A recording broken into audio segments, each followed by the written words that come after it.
says, I got to pull them up. Hurting himself says, I've got to pull them up. Frustrated himself, I'm doing ministry and I found myself in this prison in shackles, but yet I'm going to pull them up. And the words he began to give to them after he prayed for them, and grace and peace and mercy be unto you, and and he began to try to encourage them, and he dealt with the carnal thinking and said, you got to come up, you got to get better. But the scripture that I read, and I'm going to let you go because this is a thought that's been marinated in my spirit. He began to speak to them. He says, therefore we have this ministry. There is something that God has given you to do that nobody else can do. Nobody else. There is some purpose and destiny that's deep down inside of you that before your mother and father got together, God had that destiny in mind. And he trusted your parents to bring you into earth, to be the conduits, to bring you in so that purpose can come through you and be manifested in the earth. Therefore, we have this ministry.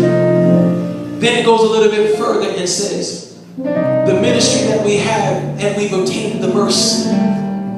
In other words, you don't even deserve this chance. you don't even, you're really not good enough, but because he loves you and sees that I got purpose and destiny, and I'm thinking, you're really not smart enough, but God says, I'm going to give you the intelligence. You're really not all that qualified, but God says, I'm going to go through your not having qualifications and trust you with this ministry anyhow. But the carnal thinking is, I'm not as good as him. I'm not as smart as him.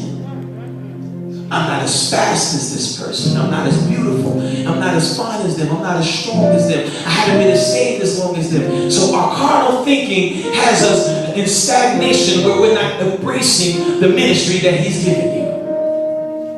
But he says, we have this ministry and you have ordained mercy. We faint not. Can I just read to you real quick what the Message Bible said, which really helped me with this, and then we're gonna pray, we're gonna go home. I want you to read this because this part right here is what really got me real quick. He says, since God has so generously let us in on what he's doing, the ministry that God has placed inside of you really is bigger than you. And God just happened to let you in on a secret.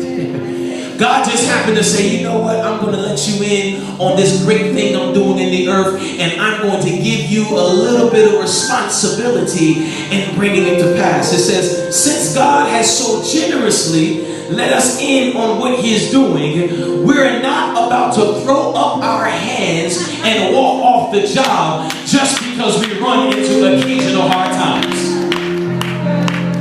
That's what the Message Bible says from that scripture we read. Can I read it again? He says, since God gave it to me. See, if you gave it to me, that's why it's easy for some people to walk out the church, because you think that I gave you the church. So you get mad at me and then you decide, I don't like what the pastor did, I'm going to walk out. But if God gave you a ministry, y'all ain't talking to me. If God sent you to a church, no deacon, no preacher, no usher, no member, no non-member can push you to throw up your hands and say, I'm going to just leave up out of there. If God trusted you with a ministry, I just need to talk to somebody that knows that God gave you a ministry. God gave you a church. God gave you a place to sit. God gave you a place to learn. God gave you a place to clean. So ministry is the thing God put inside of you, but it's also the house that God has allowed you to rest in.